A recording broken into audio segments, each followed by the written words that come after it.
बिस्मिल्लाहिर्रहमानिर्रहीम। अल्हम्दुलिल्लाहिल्लज़ी अला फ़ी तवह्हुदिही वदना फ़ी तफ़र्रुदिही अल्लज़ी बअद फ़ला युरा व क़रब फ़शहिद अन-नजवा वस्सलातु वस्सलाम तहिय्यतु वल इकराम अला अशरफिल अंबिया'i वल मुरसलीन हबीब इलाहिल आलमीन सय्यदना व नबीना व हबीब क़ुलूबिना व तबीब नुफूसिना व शफ़ीअ ज़ुनूबिना अबिल क़ासिम मुहम्मद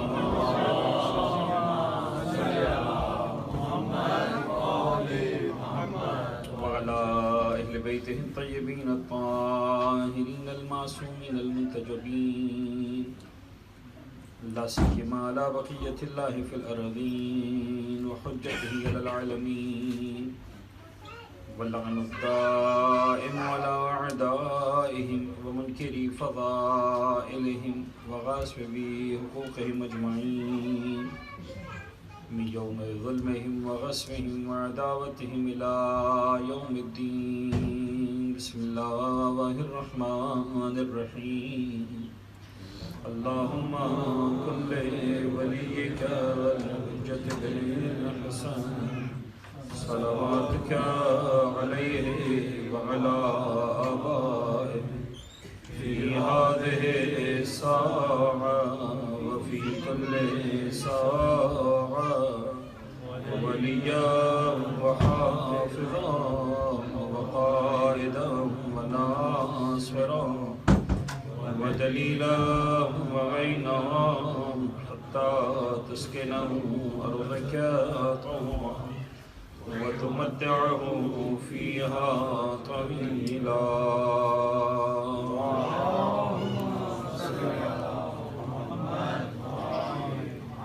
अम्मा बाद फ़क़द क़ाल अल्लाहुल हकीम फ़ी किताबिहिल मुबीन। बिस्मिल्लाहिर्रहमानिर्रहीम।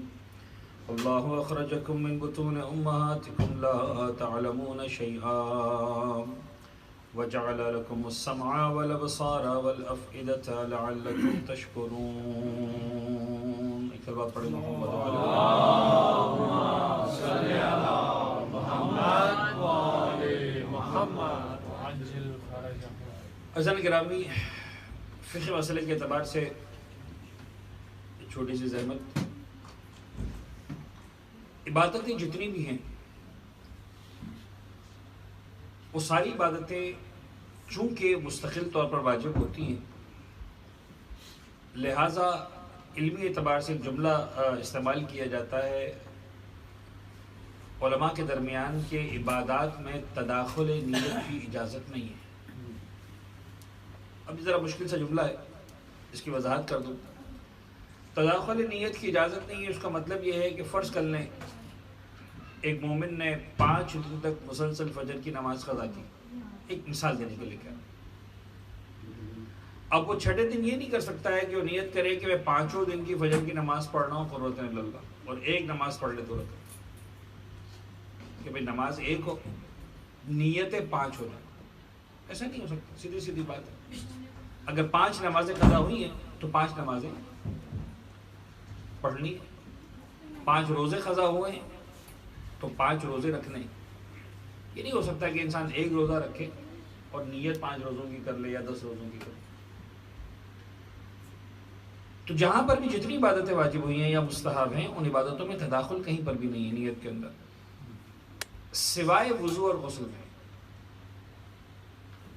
वज़ू ऐसी इबादत है, गुस्ल ऐसी इबादत है कि अगर एक से ज़्यादा वाजिब या मुस्तहब वज़ू या गुस्ल हों तो आप उनमें तदाखुल नीयत कर सकते हैं। मसलन नमाज पढ़ने के लिए भी वज़ू करना वाजिब है, और कुरान के हुरूफ को मस करने के लिए भी वज़ू करना वाजिब है, और अल्लाह के नाम को मस करने के लिए भी वज़ू करना वाजिब है। फ़र्ज़ कर लें आपको पता है कि आपको नमाज भी पढ़नी है, कुरान भी खोलना है, उसके हुरूफ को भी हाथ लगाना है, अल्लाह के नाम को भी हाथ लगाना है, तीनों काम करना है। तो अब यहाँ पर आपको शरीयत 3 वज़ू वाजिब कर रही है कि भाई अल्लाह का नाम छूने के लिए अलग वज़ू करो, कुरान के हुरूफ को छूने के लिए वज़ू करो, नमाज पढ़ने के लिए वज़ू करो। लेकिन यहां पर 3 वुजू करना जरूरी नहीं है।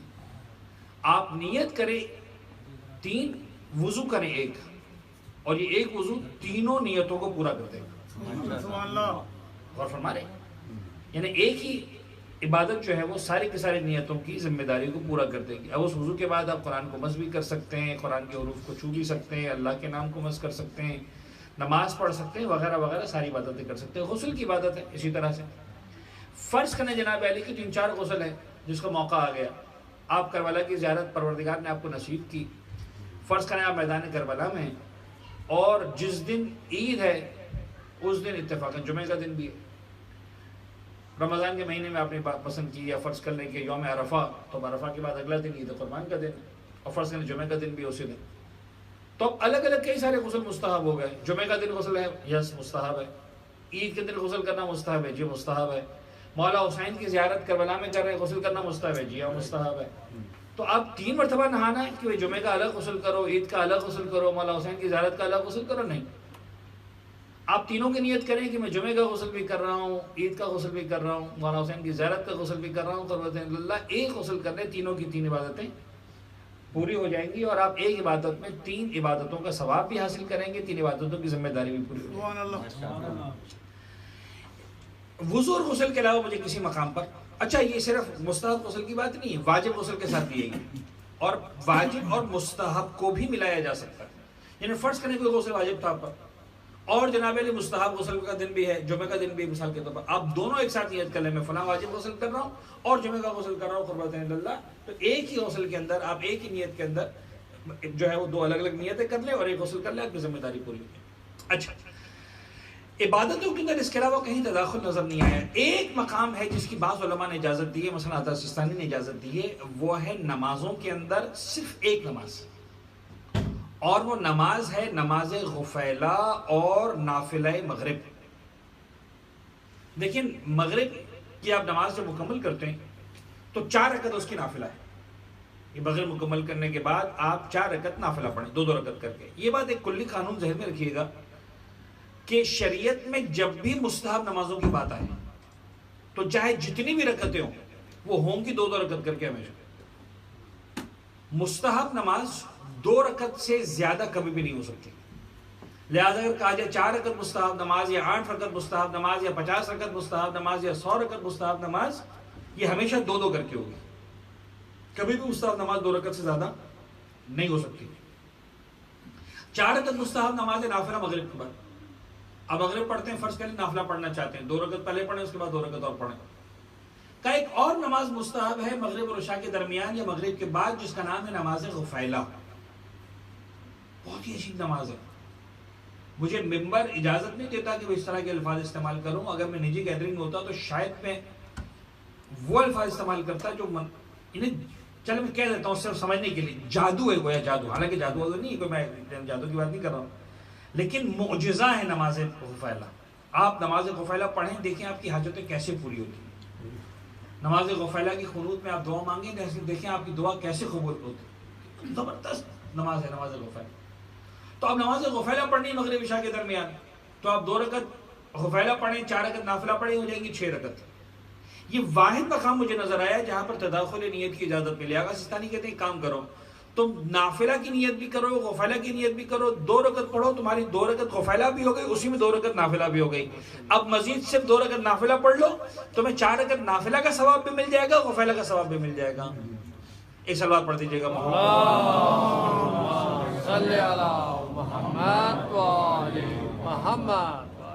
अज़ान गिरामी, इरफान इमामत और उसके तकाजे के इनवान से मुसलसल हम आपके साथ समा खराशी कर रहे हैं और आप इज़ान को ज़हमत दे रहे हैं और दुआ करते हैं खुदा मुताल से कि इस फर्शदा पर जो हम बैठें, परवरदिगार हमारे इस बैठने को इस ज़िक्र मौला हुसैन और ज़िक्र मनाक़िब व फ़ज़ाइल व मसाइब अहले बैत बयान करने की इस इबादत को अपनी बारगाह में शरफ़ क़बूलियत इनायत फरमाएं इंशाअल्लाह। और खुदा हमसे राज़ी रहे और खुदा करे कि जिस अंदाज से अहले बैत है और परवरदिगार चाहता है उसी अंदाज से ज़िक्र को हम बपा करते हैं। अज़ान पहले दिन से एक आयत सरनामे कलाम करार पाई। आज मैं सारी बातों को छोड़कर उस आयत का तर्जुमा और उस आयत के मज़ामीन पर कुछ अराइज़ आपकी खिदमत में पेश करता हूँ। और फिर इंशाल्लाह हम देखेंगे कि आखिर आयत में ये आयत किस अंदाज से हमारे मौजू से इसका इत्तिसाल बनता है। सूरह मुबारक नहल में इरशाद रब्बुल इज़्ज़त हुआ, वल्लाहु अखरजकुम मिन बुतून उम्महातिकुम ला तअलमून शैआ व जअल लकुमुस समअ वल अबसारा वल अफइदता लअल्लकुम तशकुरून। देखो, अल्लाह ने तुम्हें तुम्हारी माओ के बतन से इस हालत में निकाला। वल्लाहु अखरजकुम, अल्लाह ने तुम्हें तुम्हारी माओ के बतन से इस हालत में निकाला कि ला तअलमून शैआ, तुम कुछ नहीं जानते थे। ला तअलमून शैआ बहुत सादा अरबी है। ला तअलमून, तुम्हें इल्म नहीं था, शैअन किसी भी चीज का। वजअल लकुमुस समअ, और उसके बाद खुदा ने तुम्हारे लिए समाअत करार दी, तुम सुन सकते हो। वल अबसारा, तुम्हारे लिए बसारत करार दी, तुम देख सकते हो। वल अफइदा, और खुदा ने तुम्हें फुआद अता किया। अफइदा जमा है फुआद। आमतौर पर लुगत की किताबों में फुआद का तर्जुमा जो किया गया है वो है दिल, दिल तक है। लेकिन यह अरबी ज़बान की खूबसूरती है कि बहरहाल दिल के लिए अलग लफ्ज है, दिमाग के लिए अलग लफ्ज है। दिल के लिए लफ्ज इस्तेमाल होता है कल्ब, दिमाग के लिए लफ्ज जहन भी इस्तेमाल होता है, अक्ल भी इस्तेमाल होता है। अब ये फुआद क्या है? अंग्रेजी जबान का एक लफ्ज शायद वो उसकी वजाहत कर सके। एक चीज जिसको कहा जाता है जहानत, इंटेलेक्ट। ये जो फुआद है दर हकीकत उस कैफियत का नाम है। वजअल लकुमुस समअ वल अबसारा वल अफइदा, खुदा ने तुम्हें समाअत दी, खुदा ने तुम्हें बसारत दी, खुदा ने तुम्हें फुआद अता किया। लअल्लकुम तशकुरून, खुदा चाहता यह है कि तुम अल्लाह के शुक्रगुजार बंदे बन जाओ। ऐसा बड़ी धीमी रफ्तार से इंशाल्लाह हम आगे बढ़ेंगे। मरहला व मरहला जो है वो इस आयत के रुमूज और उसके निकात को जिस हद तक हमारे दामन ज़र्फ़ में गुंजाइश है, इसलिए कि बहरहाल अगर वाक़ई मुफ़स्सिर कुरान बैठे, वारिस कुरान बैठे, तो सारी रात गुजर जाए बाय बिस्मिल्लाह के नुक्ते पर ही तफसीर मुकम्मल ना हो।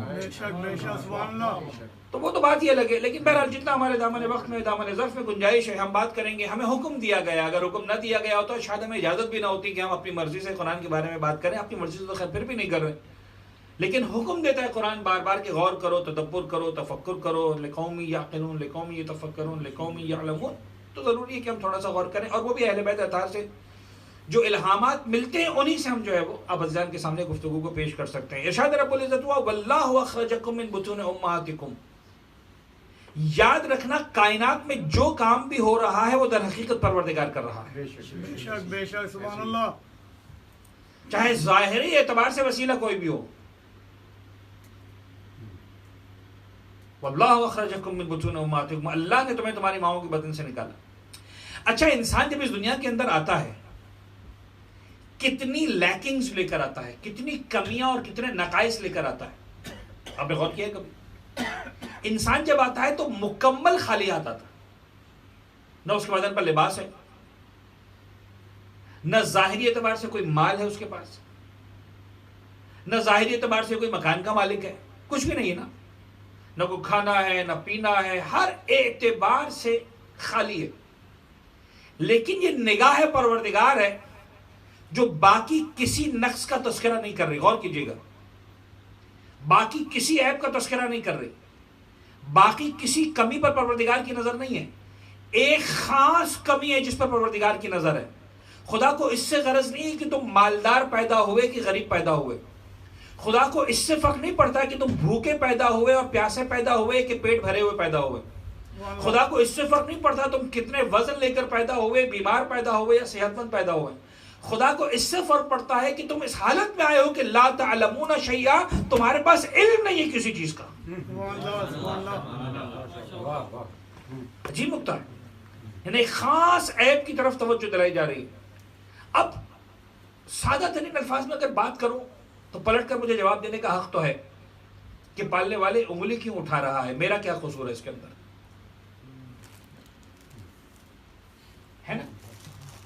मुझे कहने का हक तो ये पालने वाले, अगर मैं भूखा पैदा हुआ तो उसमें मेरा कसूर नहीं, मैं बरहना पैदा हुआ उसमें मेरा कसूर नहीं, मैं गरीब पैदा हुआ उसमें मेरा कसूर नहीं। तो जब किसी चीज में मेरा कसूर नहीं है, मैं अगर ला इल्म पैदा हुआ तो इसमें मेरा क्या कसूर है? मुझ पर क्यों उंगली उठाई जा रही है? सुभान अल्लाह। तो शायद माबूद का जवाब ये होगा कि बंदे देख, एक तेरी इस दुनिया में आमद है, एक तेरी इस दुनिया से रफ्त है। कहते हैं ना रफ्त और आमद, आमद और रफ्त, आना और जाना। एक तरह इस दुनिया में वुरूद है, दुखूल है, एक तरह इस दुनिया से खुरूज है, एक तेरी एंट्री है, एक तरह एग्जिट है। देख, एंट्री के वक्त हमने तुझे एहसास दिला दिया कि तू ला इल्म है। इस दुनिया में ला इल्म आए कि बा इल्म आए तेरे इख्तियार में नहीं है, लेकिन हम पहले दिन से तुझे एहसास दिला रहे हैं कि अब तू दुनिया से जा रहा होगा तब तेरे इख्तियार में होगा कि तू ला इल्म का ला इल्म चला जाए या बा इल्म होकर जाए। जब दुनिया से जा रहा होगा, आज हम तुझे कुछ नहीं कह रहे, इसीलिए हमने लफ्ज अल्लाह आयत में पहले रखा है।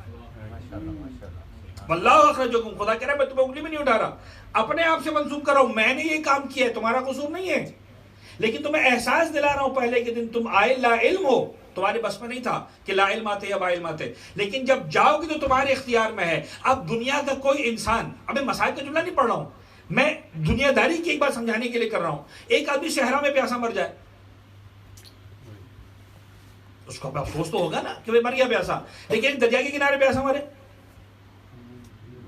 आप कहेंगे बदबख्त तेरे सामने दरिया मौजूद था,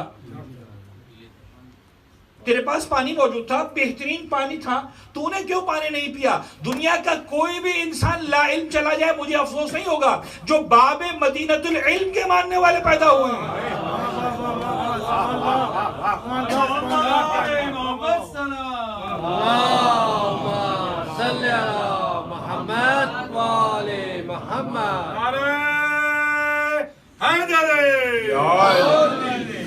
हमें इजाजत नहीं है इस दुनिया से ला इल्म जाने की। मौला कायनात फरमाएंगे तुम बाबे मदीनतुल इल्म के मानने वाले थे, अली इब्न अबी तालिब के मानने वाले थे, और मौला कायनात से मेरा मंसूब है एक मिसरा, एक शेर, बड़ा खूबसूरत शेर है, रज़ीना किस्मतल जब्बार फीना, बड़ा खूबसूरत है, रज़ीना किस्मतल जब्बार फीना लना इल्मुन वलिल जुहाल मालूम। अरबी बड़ी खूबसूरत शेर भी है। मौला कायनात अशार बड़े कहा करते थे। यानी अजीब है ये इम्तिजाज, में इसको मौला के फजाइल में नहीं जाना चाह रहा, इसलिए कि ऐसा दरिया है जिसमें उतर जाए इंसान तो फिर ना निकलने का दिल करता है, और जितना डूबो उतना मजा आता है। गौर फरमाने, लेकिन अजीब है वाकई, जो इंसान जंगजू होता है वो शायर नहीं होता, जो शायर होता है वो जंगजू नहीं होता, जो अदीब होता है वो सिपाही नहीं होता, और जो मैदान जंग का सिपाही होता है वो, उससे एक्सपेक्ट नहीं किया जाता कि वो शेक्सपियर की तरह से कोई। अब अजीब है, खुदा की कसम, मैदान जंग में अली को देखे उससे बड़ा बहादुर कोई नहीं है, और मिंबर एक कूफा पर देखे उससे बड़ा अदीब व खतीब कोई नहीं है।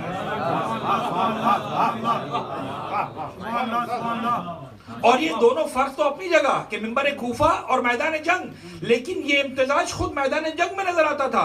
जब लड़ने जा रहे होते थे, जुल्फकार हाथ में होती थी, उस वक्त भी अशआर की बुलंदी को देखें, अनल्लज़ी सम्मती उम्मे हैदरा,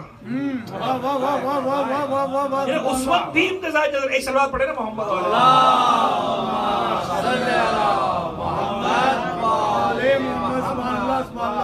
तो मौला कायनात से मंसूब है ये शेर, पूरा दीवान है बाकायदा, अब तो उर्दू में तर्जुमा भी हुआ है, मैंने सुना है अल्लामा रज़ी जाफर साहब ने इसको तर्जुमा भी किया और प्रिंट हो चुका है कई साल पहले, जो मंसूब है मौला कायनात से। रज़ीना किस्मतल जब्बार फीना लना इल्मुन वलिल जुहाल मालूम, हम राजी हैं परवरदिगार की तक़सीम पर, हम राजी। रज़ीना किस्मतल जब्बार, वो परवरदिगार जो जब्बार है, जिसके सामने किसी की नहीं चलती है, हम उसकी तक़सीम पर राजी हैं। क्या राजी हैं? लना इल्मुन वलिल जुहाल मालूम या लिल आदाए मालूम, हमें खुदा ने इल्म से नवाजा, हमारे दुश्मनों को माल से नवाज दिया। अज़ीज़ान गिरामी, अहले बैत अतार के मानने वालों का मेयार कमाल माल नहीं है, इल्म है। मोमिन को इससे कोई फर्क नहीं पड़ता कि उसके अकाउंट में माल कितना है, हाँ इससे जरूर फर्क पड़ता है कि उसके पास इल्म कितना है। इल्म की दौलत से महरूम नहीं रहना। और ज़रा ग्रामी याद रखिएगा, 2 दिन पहले आई थी बात आया मुबाहिला की, तो एक नुक्ता वहां रह गया था, तो अभी अर्ज कर देता हूं मौजू की मुनासिबत से, कि 2 मराहिल थे कि जहां पर ईसाइयत के मुकाबले में पैगंबर अकरम की फतह है। 2 मराहिल है। एक मरहले का तस्करा हो गया था, कौन सा मरहला? सच्चाई। दो मरहले थे, दो नुकात थे जिनकी बुनियाद पर अहले बैत अतार ने मैदान मुबाहिला में ईसाइयों के खिलाफ फतह हासिल किए। एक मेयार कौन सा था? सच्चाई।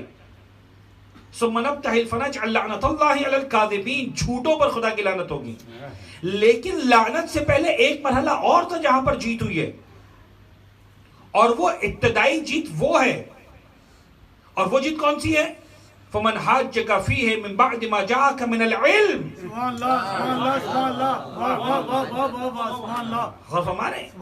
इल्म आने के बाद अगर कोई हुज्जत करे, यानी सच्चाई और झूठ का मुकाबला इल्म के बाद होगा, इल्म से पहले नहीं होगा। पहले तुम्हें इल्म के मैदान में फतह हासिल करनी है, फिर सच्चाई के मैदान में फतह तुम्हें मिलेगी। गौर फरमाने हसन गिरामी, आप में से एक फर्द इस बात का जिम्मेदार है, सबसे पहले अपने बच्चों को बेहतरीन तालीम हासिल करवाएं, तालीम के किसी मैदान में आपका बच्चा पीछे न रहे। आपका देखें आपका बच्चा कहां तक जा सकता है, वहां तक उस बच्चे का साथ दें। और जिनको खुदा ने माल से नवाजा है, जिम्मेदार हैं बिलखुसूस मिल्लत और तशय्यो के लिए। आप एक बच्चे का हाथ थाम सकते हैं, एक बच्चे का हाथ थामें, 2 बच्चों का हाथ थाम सकते हैं, 2 बच्चों का हाथ थामें, 3 बच्चों के सर पे हाथ रख सकते हैं, 3 बच्चों के सर पे हाथ रख सकते हैं। एक फर्ज जिम्मेदार है।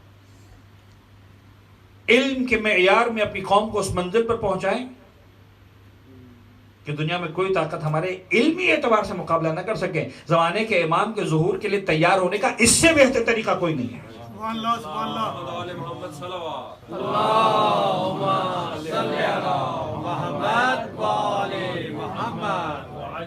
और हमारे बात को आगे बढ़ाते हैं। वल्लाहु अखरजकुम मिन बुतून उम्महातिकुम ला तअलमून शैआ। तुम कुछ नहीं जानते थे। अच्छा, एक नुक्ता मेरे ध्यान में आया, मैंने कहीं पढ़ा नहीं, अर्ज कर देता हूं, सही लगे तो दुआ दीजिएगा। अरबी ज़बान के एतबार से ला तअलमून का लफ्ज़ भी सही है, तजहलून का लफ्ज़ भी सही है। बिला इल्म होना और जाहिल होना बात एक ही है ना। और हमारे ला इल्म होना और जाहिल होना बात तो एक ही है। जो नहीं जानता वो जाहिल है। लेकिन ईमानदारी से बताइए कि ला इल्म सुनना ज्यादा अच्छा लगता है या जाहिल सुनना? बड़ा खूबसूरत नुक्ता है गिरामी। ये अदब का वो नुक्ता है, गौर कीजिएगा। दुनिया में आपको इख्तियार है कि आप जाहिल को जाहिल कहें। माशाल्लाह, मेरी बात पे गौर कीजिएगा। दुनिया में आपको इख्तियार है कि जाहिल को जाहिल कहें, लेकिन जाहिल को जाहिल जाहिलाना तरीके से ना कहें, आलिमाना तरीके से कहें।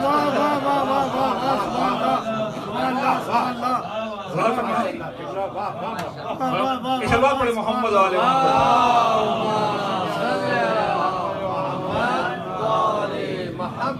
मलंगों की निगाहों में अजब मस्ती नजर आई। मलंगों की निगाहों में अजब मस्ती नजर आई। बुलंदी आसमानों की इन्हें पस्ती नजर आई। कभी हुर ने खरीदी तो कभी बहलोल ने बेची। खुदा बंदा तेरी जन्नत बड़ी सस्ती नजर आई।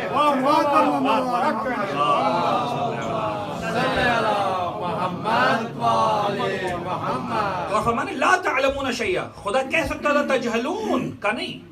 जाहिल को जाहिल का एहसास दिलाना है, जाहिलाना तरीके से नहीं दिलाना, आलिमाना तरीके से दिलाना है। सवाल ये नहीं कि जो सुन रहा है वो जाहिल है या नहीं, सवाल ये कि जो बोल रहा है वो क्या है।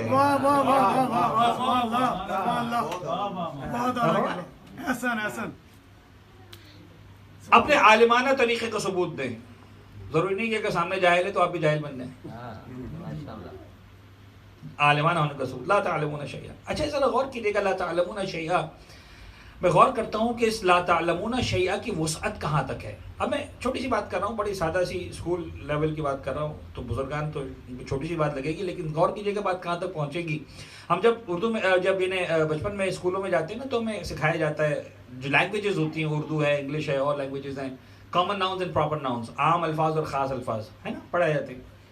आम अल्फाज की तारीफ जो मिसालें होती हैं वो क्या होती हैं, हम कहते हैं मसलन जनाब जो इंसान आम लफ्ज़ है, हसन खास लफ्ज़ है, मोहम्मद, अली, हुसैन, ये खास लफ्ज़ है, इंसान जो है वो आम है, क्योंकि दायरे की बात है कि भाई मोहम्मद एक है, इंसान में जो है वो हज़ारों लाखों करोड़ों और वो आ जाएंगे, तो ये आम इंसान, आम लफ्ज़ हो गया।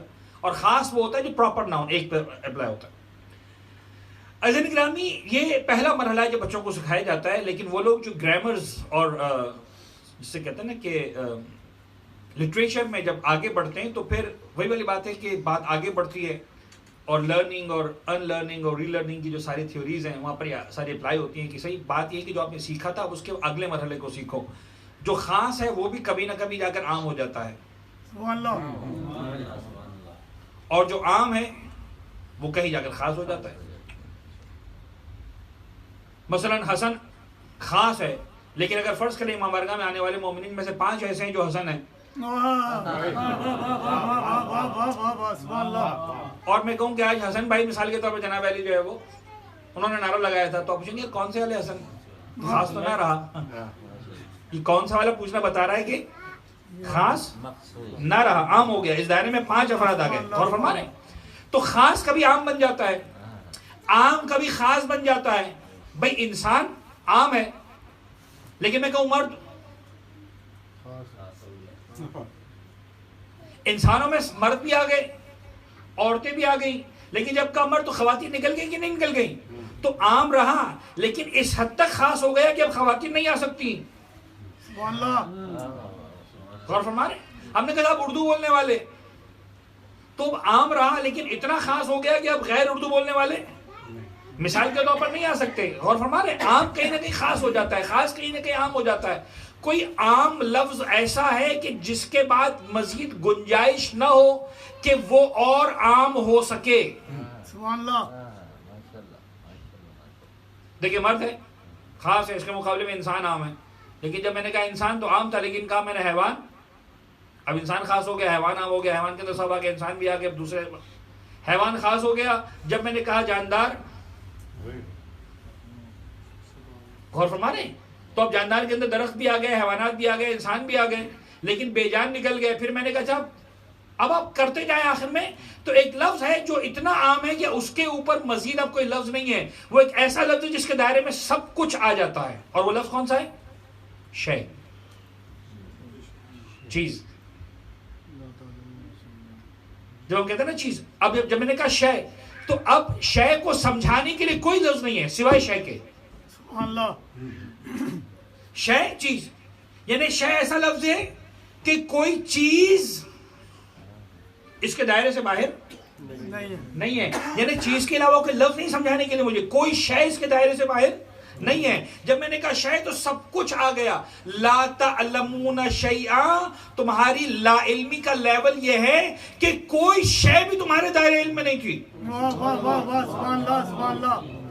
तुम्हारी ला इल्मी का आलम यह है कि कोई भी शय दायरे इल्म में नहीं थी, हर शय से तुम ला इल्म थे।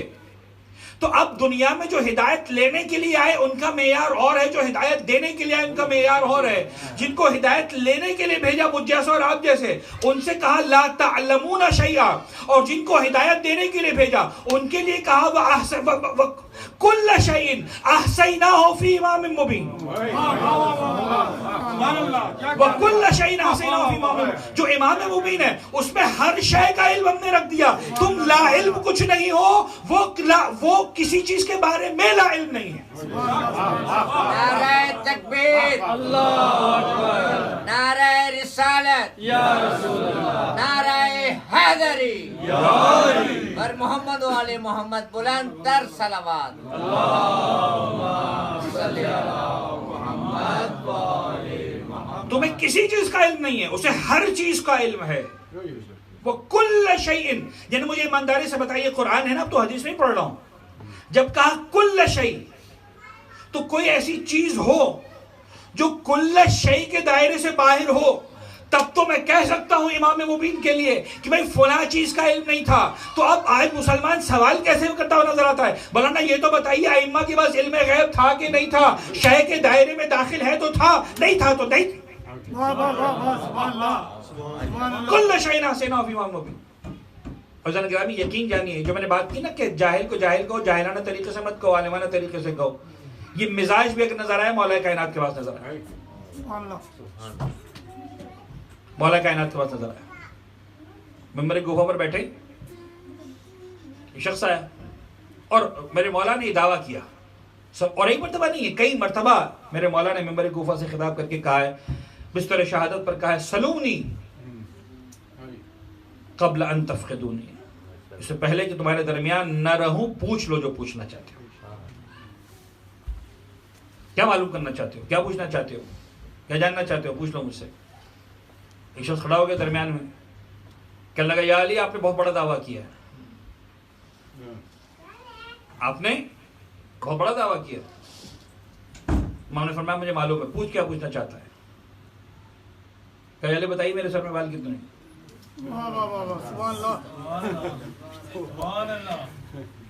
और हमारे सवाल तो है, सवाल पूछने वाले का हक भी है, बताइए मेरे सर में बाल कितने हैं। लेकिन ईमानदारी से छोड़ दीजिए इस बात को एक मिनट के लिए कि मौला के मानने वाले हैं कि नहीं है। सादा सा एक सवाल पूछ रहा हूं, मेरे सवाल का जवाब दे दीजिएगा। इस सवाल को आप आलिमाना सवाल कहेंगे या जाहिलाना?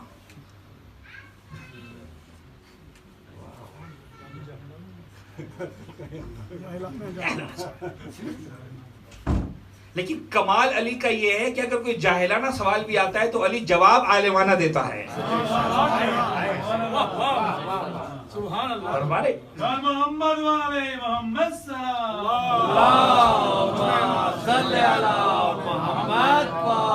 मुझे बड़ा जल्दी बात को आगे बढ़ाना है, लेकिन नहीं पता दामन वक्त में गुंजाइश बहुत कम बच रही है। जाहिलाना सवाल के मेरे मौला ने बड़ा आलिमाना जवाब दिया। देखिए सवाल, अब मैं जो मौला का जवाब है खुद उसको भी समझाने की जरूरत है, थोड़ा सा समझा देता हूं छोटे बच्चों के लिए, जल्दी से गौर कीजिएगा। देखिए सवाल दो तरह के होते हैं। एक सवाल होता है अपनी जहालत को मिटाने के लिए, और एक सवाल होता है जवाब देने वाले के इल्म का अंदाजा लगाने के लिए। ये दो तरह के सवाल होते हैं। एक सवाल होता है इंसान अपनी जहालत मिटाना चाहता है, भाई मुझे नहीं मालूम है आपसे पूछना चाह रहा हूँ, मिसाल के तो मुझे नहीं पता यहाँ से योकोहामा का रास्ता कहाँ से है, कितने किलोमीटर पर है। मैं आपसे पूछूंगा ना भाई, चाहे जितना बड़ा तालिब इल्म हूं, लेकिन आपसे पूछूंगा भाई मुझे नहीं मालूम, जरा बता दो फला जगह का रास्ता बता दो, फला मार्केट कहाँ है, फला चीज कहाँ मिलेगी, फला डॉक्टर कहाँ मिलेगा। मुझे पूछना है तो मैं मुझे नहीं मालूम, मैं लाइल्म हूं, मैं अपनी जहालत को मिटाने के लिए पूछ रहा हूं आपसे। और एक मर्तबा मैं आपके इल्म का इम्तिहान लेने के लिए पूछ रहा हूं। तो इन दोनों सवालात में एक बुनियादी फर्क है, और वो फर्क यह है कि जो अपने जहालत का मिटाने के लिए जो सवाल पूछा जाता है उसमें शर्त यह है कि जो सवाल पूछा जा रहा है उसका जवाब मालूम ना हो, और जो इल्म का इम्तिहान लेने के लिए पूछा जा रहा है उसमें शर्त यह है कि जवाब मालूम हो।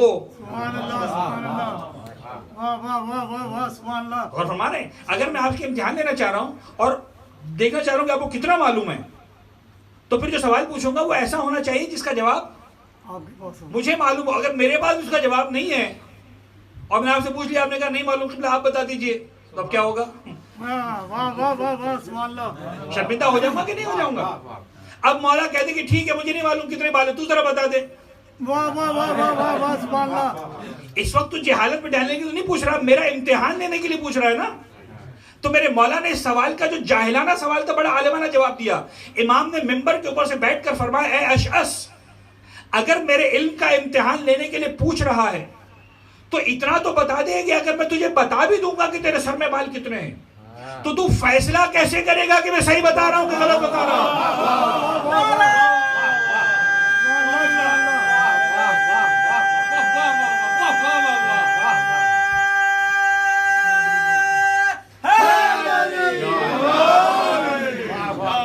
तू फैसला कैसे करेगा?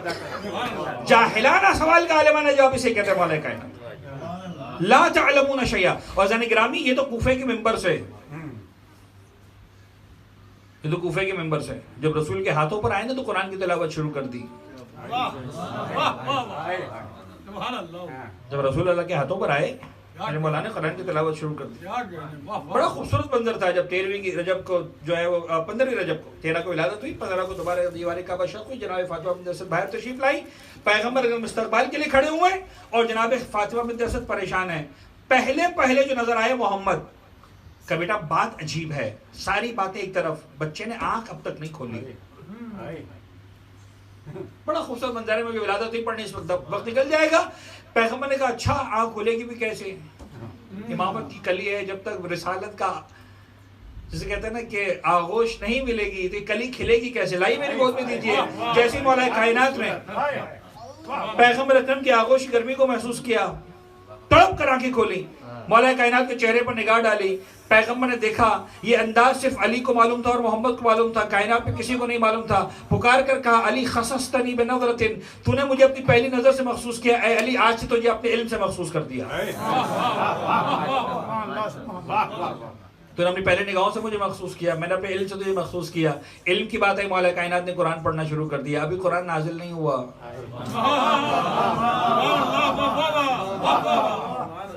गौर फरमाने, अभी कुरान नाजिल होना शुरू नहीं हुआ, अली कुरान की तिलावत कर रहे हैं। अज़ान गिरामी अजीब जुमला है, उलमा ने लिखा है खास तौर पर इस वाक़े के हवाले से। अहले सुन्नत इतराज भी करते हैं, आप मौला कायनात को जो बढ़ाने पर आते हैं पैगंबर से बढ़ा देते हैं।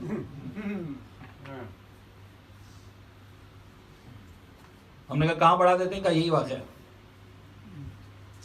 किसी शिया ने आज तक पढ़ा कि पैगंबर पैदा हुए तो कुरान की तिलावत की, मौला कायनात के बारे में आप पढ़ते थे कि कुरान की तिलावत की।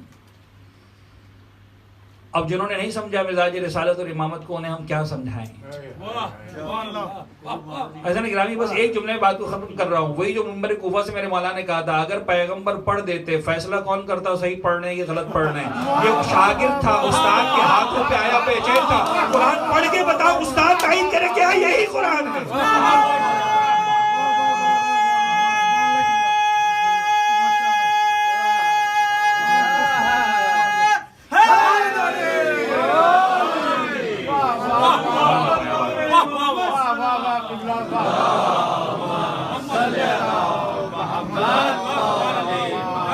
पैगंबर के हाथों में आकर अपने आलिम कुरान होने का ऐलान किया, पैगंबर के मुअल्लिम कुरान होने का। हालांकि पैगंबर की फजीलत कम नहीं हो रही है, समझो ये मिजाज है। ला तअलमून शैया, तुम सब ला तअलमून हो। इन सारे फजाइल के बाद भी कहते मोहम्मद हम जैसा, अली हम जैसे। जहां ला तअलमून हो और जहां कुल्ल शैइन अहसैना हो, इनका कोई मुकाबला है किसी तरह का। ला तअलमून शैया वजअल लकुमुस समअ, और खुदा ने तुम्हें समाअत दी, तुम सुन सकते हो। वल अबसारा, खुदा ने तुम्हें बसारत दी, तुम देख सकते हो। गिरामी गौर कीजिएगा, बड़ा अहम नुक्ता है और मैं चाहता हूं कि इस नुक्ते पर थोड़ा सा गौर करें। परवरदिगार आलम ने इंसान को कितनी सलाहियत दी, जरा गौर करें। हवा से खमसा की हम बात करते हैं, इनके देखने की ताकत है, सुनने की ताकत है, बोलने की ताकत है, सूंघने की ताकत है, चखने की ताकत है, लम्स करने की ताकत है, सारी ताकत है खुदा ने दी इंसान को। क्यों परवरदिगार ने सिर्फ समाअत और बसारत की बात की? कभी गौर किया? समाअत दी, बसारत दी। मसला यह है कि इल्म हासिल करने का जो सबसे बेहतरीन जरिया है वो है समाअत और बसारत। इंसान या देखकर सीखता है या सुनकर सीखता है। परवरदिगार कहता है देखो मुझे इस बात से गरज नहीं है कि तुम बाकी क्या करने वाले हो अपनी जिंदगी के अंदर, मैं तो ला तअलमून को फोकस कर रहा हूं। मेरी नजर तो ला तअलमून पर है। तो मैंने जब तुम पर उंगली उठाई है, मैंने जब तुमसे कहा है कि तुम ला तअलमून पैदा हुए हो, और मैं चाहता हूं कि तुम तअलमून बनकर इस दुनिया से जाओ, तुम साहिब इल्म बनकर इस दुनिया से जाओ, तुम ला इल्म इस दुनिया से मत जाना।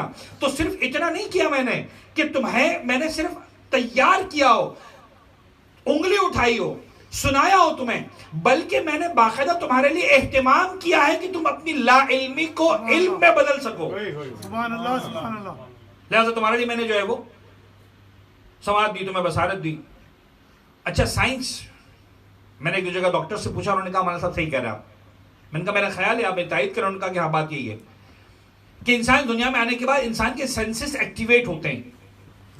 आजकल की जबान में जो, अगर बच्चों की जबान या जो साइंस की जबान है, अगर हम कहें सिस्टम बूट होता है जब, तो होते हैं ना 1 बाय 1 एप्लीकेशंस लॉन्च होना शुरू होती है सिस्टम के ऊपर, एक के बाद एक सारे सिस्टम्स काम करना शुरू हो जाते हैं। इंसान जब इस दुनिया के अंदर आता है, बच्चा इस दुनिया के अंदर आता है, समात और बसारत के हवाले से जो सिस्टम पहले बूट होता है वो समात का सिस्टम है, सुभान अल्लाह।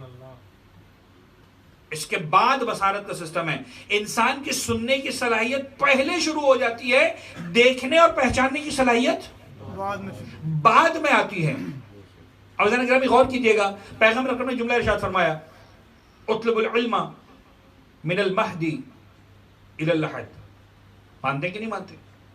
पूरा आलम इस्लाम ने कहा इल्म हासिल करो, मां की गोद से लेकर कब्र की आगोश तक, कब्र में जाने तक इल्म हासिल करो।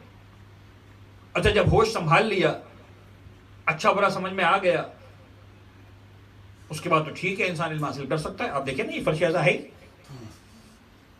अहले बैत का हर मानने वाला फर्श आज़ा पर बैठकर इल्म हासिल करता है।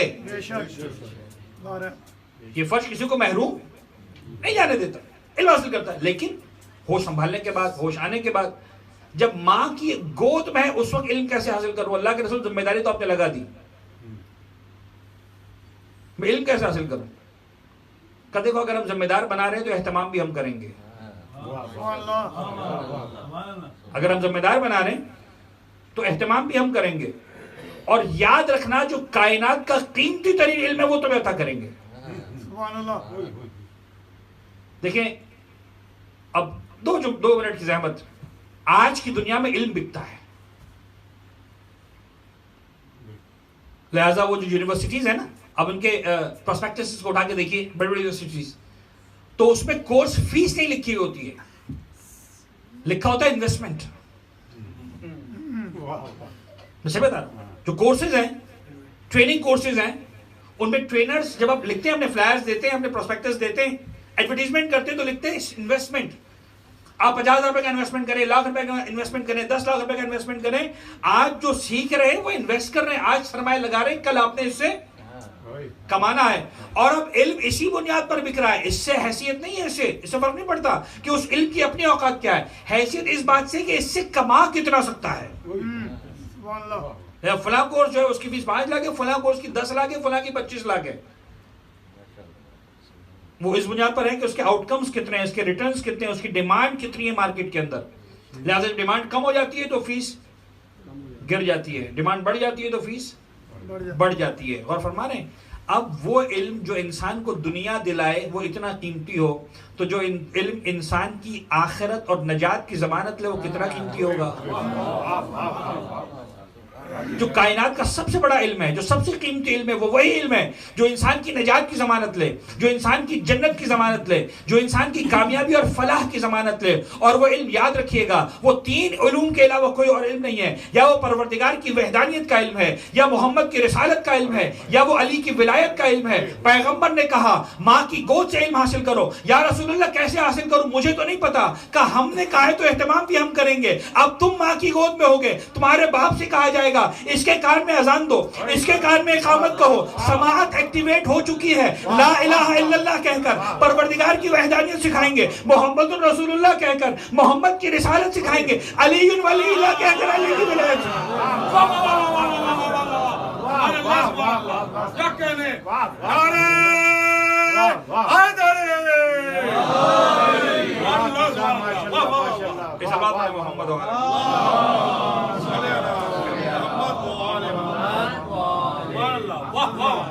मैं आती हूँ गर्मी पड़ने का, रहने आराम से बैठे, आराम से बैठे, मैं आती हूँ। या तो आप फिर भी एसी में बिठा रहे हैं, आप कराची में जाके हमारा हाल देखिएगा। एक सलवार पढ़े मोहम्मद वाला।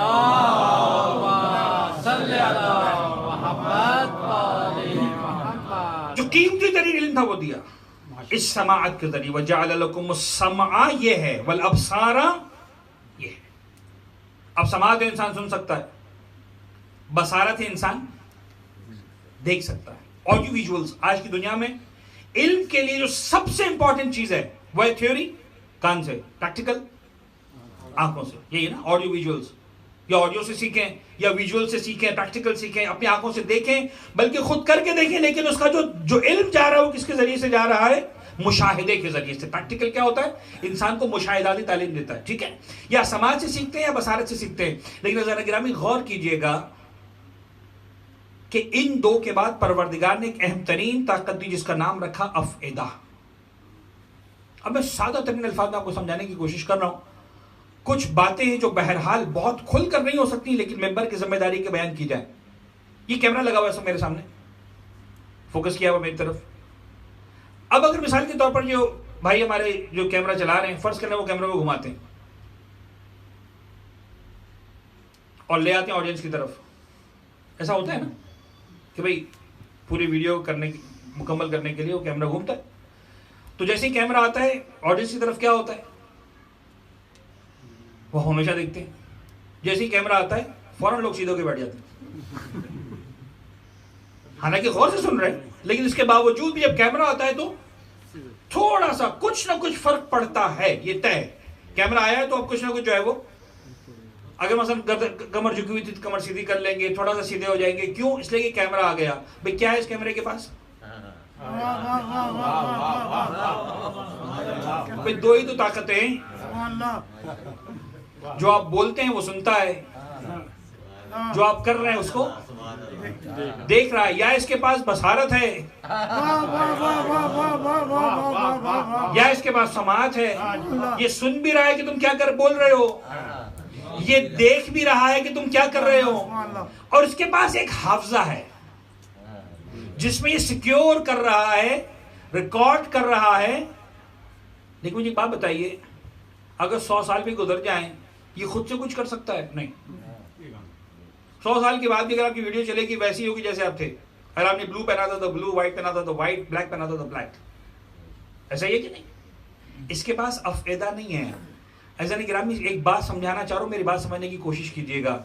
ये जो आप अपने घरों में बच्चों को पाल रहे हैं ना, ये इस कैमरे से ज्यादा खतरनाक है। जब कैमरा आपकी तरफ आता है आप सीधे हो जाते हैं। इससे ज्यादा सीधा होने की जरूरत है जब बच्चा घर में आ जाए।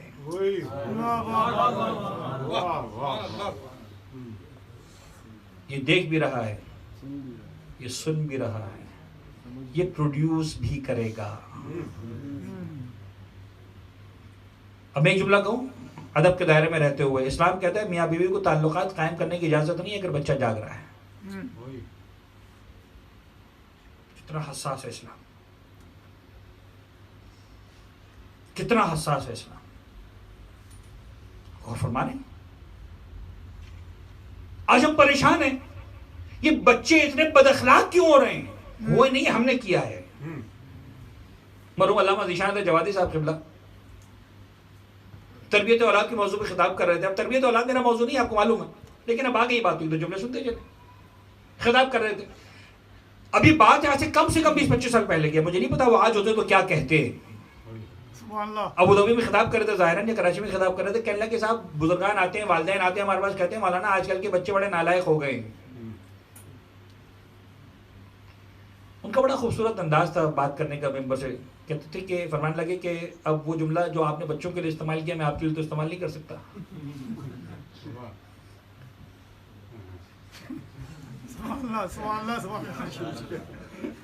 क्या कहता बच्चों के लिए कि बच्चे आजकल के बड़े नालायक हो गए। कहने लगे मैं इतना जरूर कहता हूं कि आजकल के वालिदैन भी लायक नहीं रहे। एक सलवात पढ़े ना मोहम्मद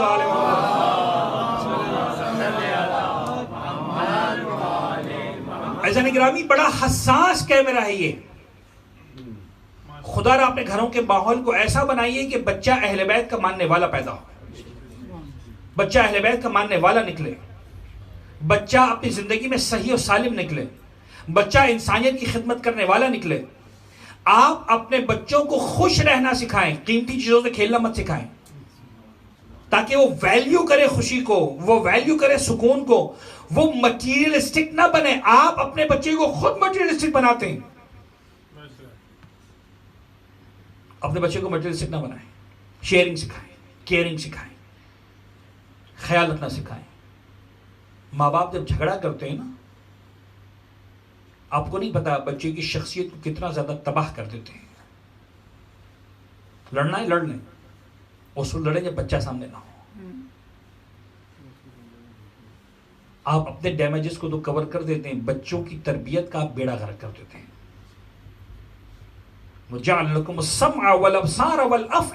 इस कैमरे के पास समाअत और बसारत है, फुआद नहीं है। उस बच्चे के पास फुआद भी है, जो देख रहा है उसको महफूज कर रहा है, जो सुन रहा है उसको महफूज कर रहा है। कल जब बड़ा होगा उसको रिप्रोड्यूस करेगा। और फिर बच्चा उड़ाने के बाद कहते हैं, बाप कहते हैं कि हमारे बच्चे लायक नहीं रहे। जिस बच्चे ने बचपन में फोन उठाकर ये कहा हो कि अब्बा कह रहे हैं कि वो घर पे नहीं है,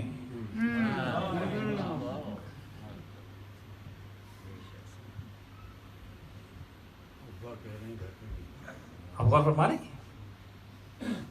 जिस बच्चे को आपने खुद पहले दिन से झूठ बोलना सिखाया। तो बाहला के मैदान याद रखें, या इल्म की बुनियाद पर फतह मिलने वाली है या सदाकत की बुनियाद पर।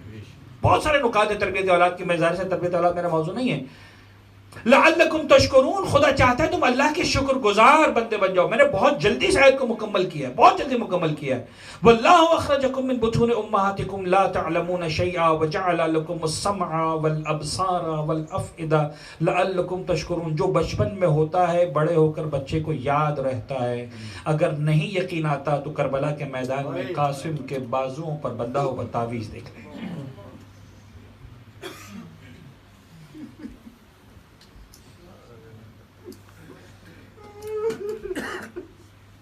है कि नहीं? कितने साल के थे कासिम जब हसन मुश्तबा ने वसीयत की थी? अजीब कयामत का मंजर था 28 सफर को मदीने मुनव्वरा।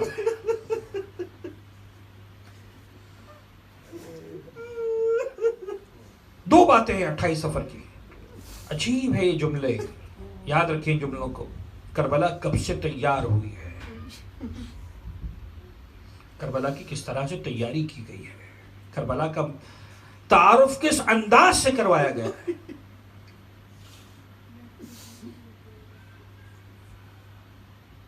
मैं फरवा देख रही हैं कि शौहर गिरामी जनाब हसन मुश्तबा अपने मुंह से जिगर के टुकड़ों को उगल रहे हैं।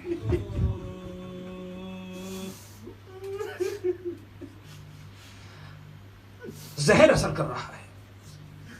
एक तरफ से मौला हुसैन सहारा दिए हुए, एक तरफ से जनाब ज़ैनब कुबरा सहारा दिए हुए, पैरों के पास जनाब उम्मे फरवा खड़ी। दोनों जुमले अर्ज करूंगा आपके सामने। जब दर्द की शिद्दत से जनाब उम्मे फरवा तकलीफ से जब बैठ कर रही है, इमाम हसन जनाब फरवा को अपने पास बुलाते, कासिम को अपने पास बुलाते, अपने बाजू पर बंधा हुआ तावीज़ उतारते। तहरीर है जनाब इमाम हसन मुश्तबा की, मेरे लाल कासिम के हाथ पर बांध देना, जब मुसीबत का वक्त आए तो इसको खोल लेना।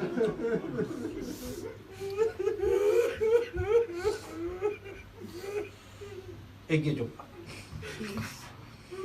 पढ़ूंगा बस आए, मौला हसन मुश्तबा के लाल कासिम का पुरसा देना। और एक कैफियत मेरे मौला इमाम हुसैन की है, अजीब दर्द के आलम में मौला हुसैन। माँ का साया सर से उठ गया, नाना का साया सर से उठ चुका, बाबा का साया कूफे में सर से उठ चुका है। भाई हसन मुश्तबा है जो मेरे मौला हुसैन की कुल कायनात है, और आज अपनी आंखों के सामने मेरे मौला अपने भाई को तड़पता हुआ देख रहा है। जब मौला हुसैन ने अपने भाई हसन के गले मिलकर बैन किया है ना, अजीब तर्ज पर बैन किया है, कब बाबा भैया मुझसे बर्दाश्त नहीं हो रहा, आपकी क्या हालत है। सुनेंगे मौला हुसैन ने, मौला हसन मुश्तबा ने क्या कहा, तड़प कर फरमाया, ए हुसैन अम्मा ला यौमा का यौमे का या अबा अब्दुल्ला, जो तेरा दिन आने वाला है ऐसा दिन किसी का नहीं।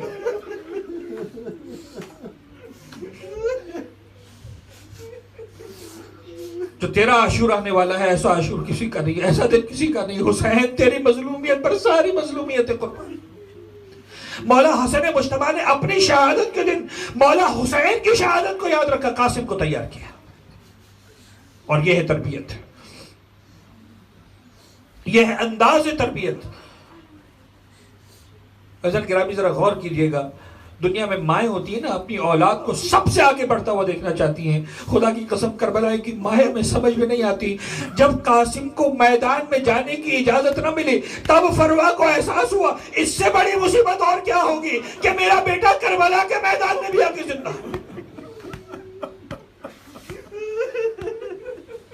अजरकुम अल्लाह, अजरकुम।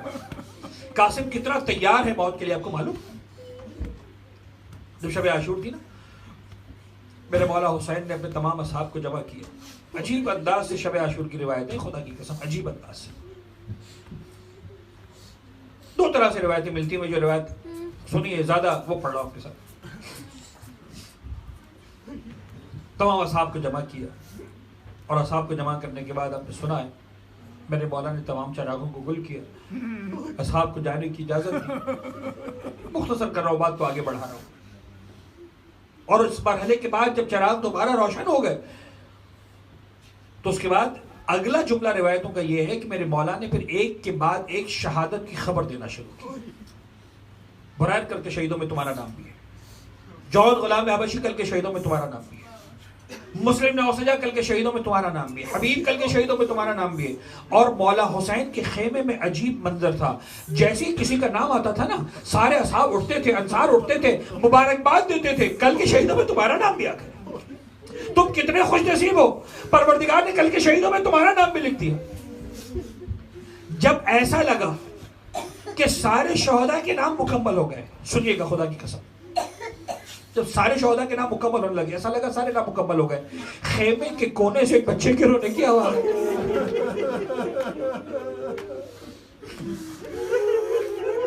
अजरकुम अल्लाह। कौन रो रहा है? कहा हसन की निशानी कासिम, हसन का लाल कासिम रो रहा है। उठो कासिम, क्या बात है, क्यों रोना आ रहा है? अभी चचा जिंदा है। तड़प कर कहने लगे, चचा जान मैं अपनी बदनसीबी का मातम कर रहा हूँ, कल के शहीदों में हमारा नाम नहीं लिया। अजरकुम अल्लाह, अजरकुम अल्लाह। अब मेरा मौला हुसैन 13 साल की कासिम को क्या कहे? एक सवाल पूछ ले मेरे मौला ने, कासिम एक बात बताइए, आपको मौत कैसा महसूस होती है? कासिम का बचपना देखिएगा, 13 साल का है कासिम, ज्यादा से ज्यादा 13 साल की उम्र लिखी है उलमा ने, मकातिल ने 13 साल की उम्र, ज्यादा से ज्यादा 13 साल के बच्चे ने। जब जैसे मौला हुसैन ने पूछा ना, कासिम तुम्हें मौत कैसा महसूस होती है, उसी बचपने के आलम में एक बड़ा ही खूबसूरत से जवाब दिया। तड़प कर कहते, चचा जान अहला मिनल असल, मौत मुझे शहद से भी ज्यादा मीठी महसूस होती है।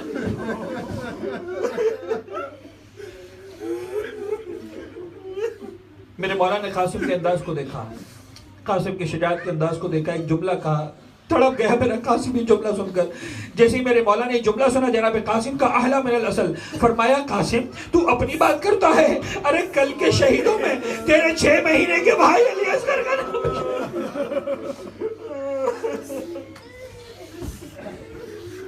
मैंने पढ़ दिया, आपने सुन लिया, लेकिन जैसे ही कासिम के कानों में जुमला गया कि मेरे 6 महीने का भैया अली असगर भी कल के शहीदों में शामिल है, एक मर्तबा अपनी शहादत की खुशी भूल गया, घबरा कर कहता है, भैया चाचा जान ये फौजी अशकिया खेमों में दाखिल हो जाएगी, हमारी खवातीन की नामूस, हमारी खवातीन का पर्दा पामाल होगा। मौला हुसैन ने कहा, नहीं कासिम, नहीं कासिम तुम परेशान मत हो, फौजी अशकिया खेमों में आकर असगर को शहीद नहीं करेगी, असगर को तेरा चचा मैदान जंग में लेकर जाएगा, मैदान में जाकर शहीद होंगे। कासिम का जोश ठंडा हुआ, मेरा दिल चाहता है कहूं कासिम अभी शब आशूर तुम इतने परेशान हो गए, कल शाम गरीबा में आ गए।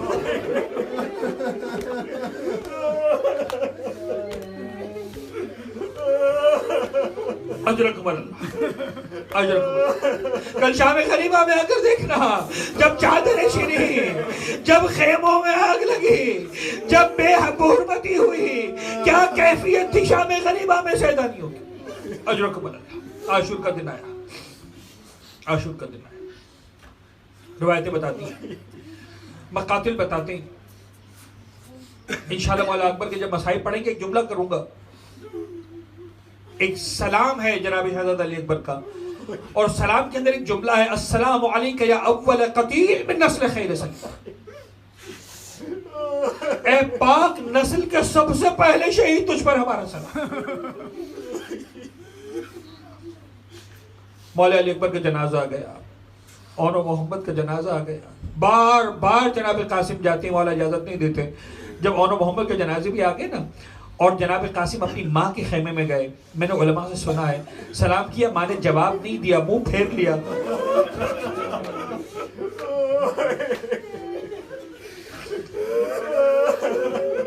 मैं आपको जुमला बताऊं, जनाब उम्मे फरवा ने कासिम को कैसे तैयार किया था। शब आशूर अपने सामने बिठा कर कहती थी, कासिम देख तेरी मां सैदानी नहीं है, तेरी मां सैदानी नहीं है।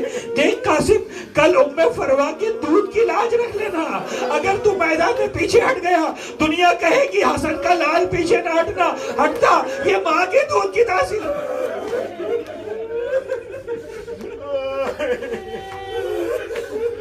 बेवा मां जिसने कई साल पहले, 10 साल पहले बेवगी का तादाद देखा हो, जवान औलाद आसरा होती है, ये कैसी मां थी जो अपने बेटे को जिंदा देखकर परेशान है। जब बेटे ने देखा कि मां जवाब नहीं दे रही है, कासिम रोने लगा और रोते रोते मैंने सुना है उलमा से, रोते रोते एक मर्तबा खेमे से बाहर आए, खेमे की पुष्ट पर आकर अपने हाथों को अपने घुटनों पर रखा, जमीन पर बैठे रोते रोते एक मर्तबा ख्याल आया, मेरे बाबा ने मेरे बाजुओं पर तावीज़ मारा।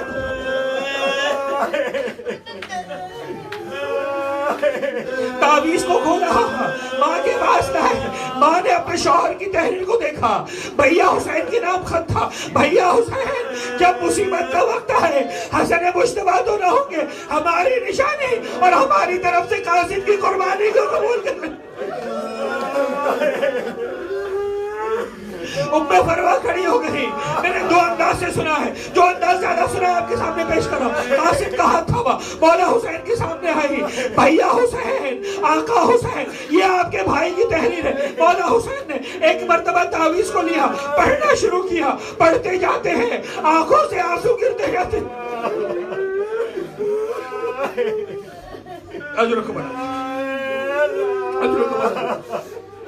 मैं जुमला कहूं, एक जुमला कहता हूं, गौर कीजिएगा। अब ये रिवायत नहीं है, बेदिल की हिकायत है जो हमेशा पढ़ता हूं जनाब कासिम की शहादत की दिन। बचपन में मौला हसन और हुसैन तहरीरों का मुकाबला किया करते थे। माँ के पास आते थे, माँ ने गिलोबंद तोड़ा था, है ना, किस्सा बड़ा मशहूर है, और कहा था दोनों बच्चे बराबर हैं, कोई जीता नहीं है, दोनों बराबर है। मुझे लगता है करबला के मैदान में जब भाई हसन मुश्तबा की तहरीर आई होगी ना, भाई हुसैन के सामने मदीना का रुख किया होगा, मौला हसन को सलाम किया होगा, पुकार कर कहा होगा, भैया आप बड़े थे ना, आखिर जीत गए तहरीर।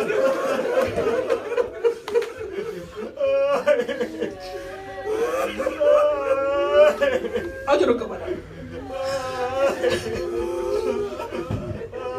अजर कमरा। जाओ कासिम, तुम्हें मैदान में जाने की इजाजत नहीं, भैया का हुक्म आ गया, अब हम तुम्हें नहीं रोकेंगे। कासिम तैयार हुए, उम्मे फरवा ने आका हसन मुश्तबा का अमावला कर दिया। मेरे मौला हुसैन ने अपने हाथों से अमामा पहनाया। अब जुमला सुनोगे, कासिम इतना छोटा था, घोड़े पर खुद से सवार नहीं हो सकता था। मेरे मौला हुसैन ने अपने हाथों से उठाकर कासिम को घोड़े की पुष्ट में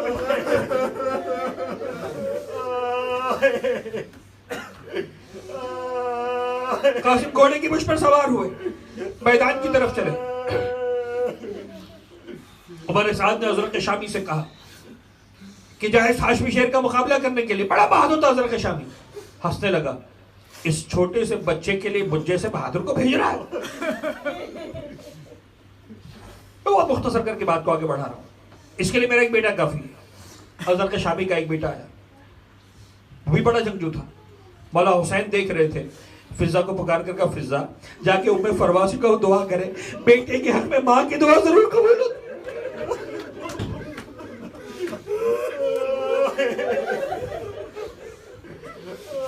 एक के बाद एक हज़रत शामी के 4 बेटों को जहन्नम वासिल किया। जब चारों के 4 बेटे मर गए, ये जुनून से पागल हो गया, तलवार को खींचता हुआ आया, और अब जो तलवार को खींचता हुआ आया, एक मर्तबा हसन मुश्तबा के बेटे ने उस हज़रत शामी को भी जहन्नम वासिल किया। और अब जब जहन्नम वासिल किया, उमर साथ ने कहा तुमने देख लिया, ये अली की कछार का शेर है, ये हुसैन की कछार का शेर है, अकेले मुकाबला नहीं कर सकते। 30,000 का लश्कर, 13 साल का कासिम।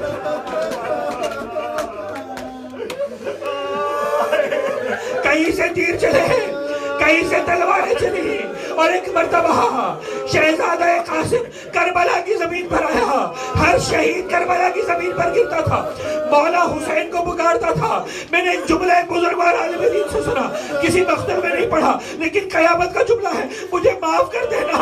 जो औलाद वाले हो वो इसको समझोगे, जो माए बैठी हो इस जुमले को समझेंगी। हर शहीद ने जब जमीन करबला पर गिरा, आका हुसैन को पुकारा। ये अकेला शहीद था, जब घोड़े से गिरा एक मर्तबा पुकार कर कहा, अम्मा कासिम जमीन पर गिरा।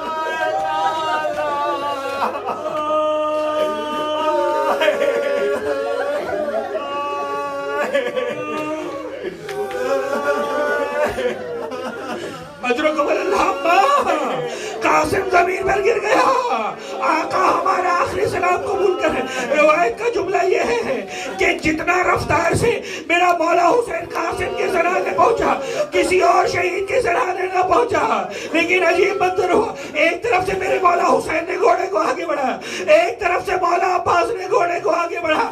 इधर के घोड़े इधर हुए, उधर के घोड़े इधर हुए। एक जुमला इमाम ज़माना से मंसूब है, मेरा मौला फरमाता है, मेरा सलाम हो करबला के उस शहीद पर जिसके दाएं तरफ की पसलियां टूट कर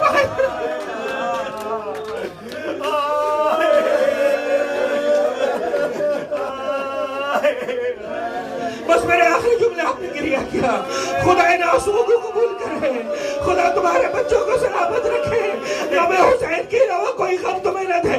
मौला हुसैन कासिम के सराहने पहुंचे, कासिम पुकारता रहा, ए अम्मा चचा जान मदद को आइए, चचा जान मदद को आइए।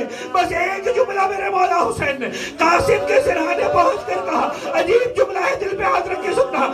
अजीब जुमला कहा, जब कासिम के सराहने पहुंचे ना, हाथ जोड़ कर कहते, कासिम बेटा मुझे माफ कर देना, तेरे चचा को पहुंचने में बहुत देर हुई, तेरे चचा को पहुंचने में बहुत देर हो गई। कासिम के जनाजे की हालत ये न थी कि हाथों में उठाया जाता, अबा को जमीन पर बिछाया, कासिम के बदन अधर को अबा में डाला, अबा को समेटा, गठड़ी बनाई, अपनी पुष्ट पर डाला, खेमे की तरफ चले। सैदानियां इंतजार कर रही थी, जनाब ज़ैनब कुबरा खेमे के दरवाजे पे थी, तड़प कर कहती, भैया भैया बीबियां पुरसा देने को तैयार है, कासिम का जनाजा क्यों नहीं लाया है? तड़प कर मेरे मौला ने गठड़ी को रखा, ज़ैनब ये है कासिम का जनाजा। बस आखिरी जुमला है, जनाब ज़ैनब तड़प गई, भैया क्या बात कर रहे हो, ये कासिम के जनाजे की क्या हालत है? मौला हुसैन ने रोक दिया, ज़ैनब आहिस्ता बोलो, तुम्हें नहीं मालूम फरवा तुम्हारे पीछे आगे बढ़े।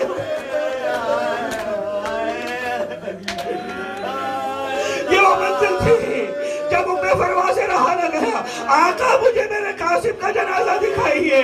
मेरे मौला ने एक मरतबा अबा के दामन को खोला, अब जो कासिम का जनाजा देखा, दौड़ कर फरवा खेमे में गई, ऐ ज़ैनब उम्मे कुलसूम, ऐ उम्मे कुलसूम, ऐ उम्मे रबा, ऐ उम्मे लैला, ऐ सकीना, आओ मुझे मुबारकबाद दो, जैसी कुर्बानी मेरी कबूल हुई, ऐसी कुर्बानी किसी की कबूल न हुई। वाह कासिमा, वाह हुसैना, मातम हुसैन।